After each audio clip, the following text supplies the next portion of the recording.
Hi, my name is Daniel Jackson, and today on Coog Cinema Reviews, we're going to be discussing Ford versus Ferrari. Does it stay historically accurate? Stay tuned to find out.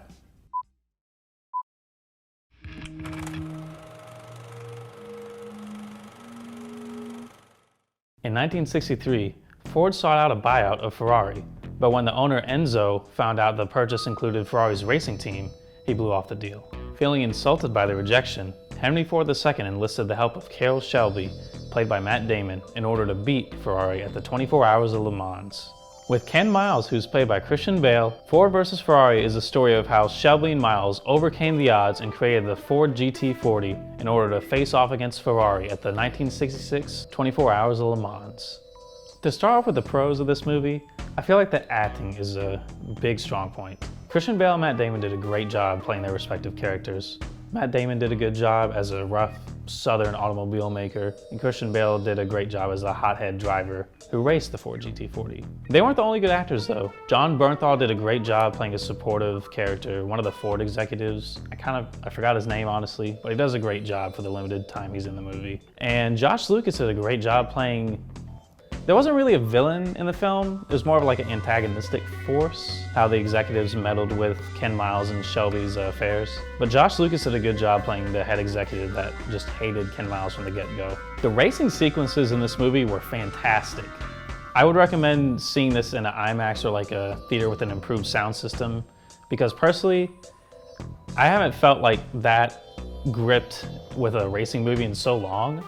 I'm not a huge fan of racing movies in general, but every racing scene in this movie felt authentic.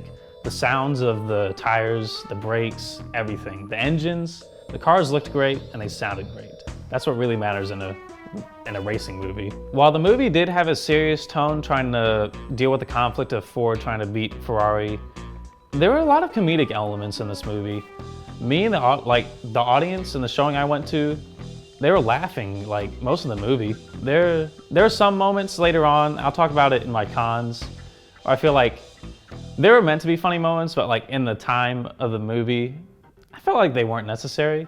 But overall, the comedy in this movie is great. Like, everyone should find it funny, I feel like. While it did get cheesy at some points, I feel like the main conflict between the Ford executives and the main characters was played out pretty well. It showcased both sides' struggles, how the Ford executives try to have a clean image, and how the main characters just wanted to build cars and race them. It was simple, but it was effective.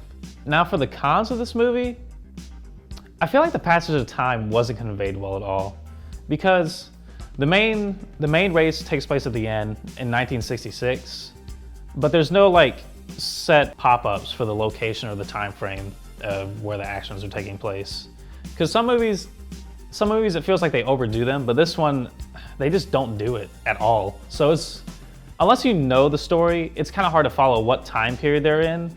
Even if you know the story, like, it's very challenging to figure out where they're at in the time frame leading up to that race. Another con of this movie, it is based on a true story. Emphasis on based, because some of the parts of the movie towards the end, it felt like they took liberties out of it. It's not like fully factual. There are some comedic moments that were definitely added in afterwards.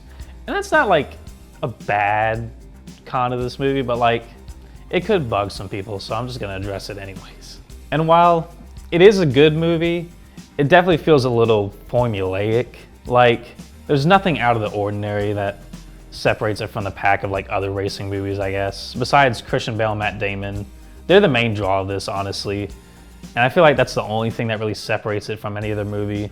It's a pretty basic story overall. But like, I'm kind of surprised they managed to make the movie 2.5 hours from a simple Ford wanted to beat Ferrari at this race. They did a good job portraying the odds that they had to overcome and stuff like that, but it is a pretty simple movie overall. Overall, it was a really good movie. It remained funny throughout, but maintained a serious tone following our characters' journeys to Le Mans. One thing I will recommend, do not look at the Wikipedia before watching the movie. I should have known, but I got too curious. Just don't do it.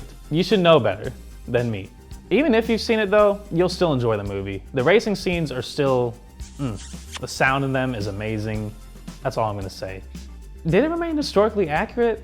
I feel like it did for the most part. Besides like a few scenes that were definitely added in for like comedic effect. You can't retell history word by word for the movie. if you can, it's really hard to do. But overall, it was a historically accurate movie, and that's really all that matters. This has been another episode of Coog Cinema Reviews. I'm your host, Daniel Jackson, and from everyone here at Coog Cinema, thanks for watching, and be sure to tune in next time.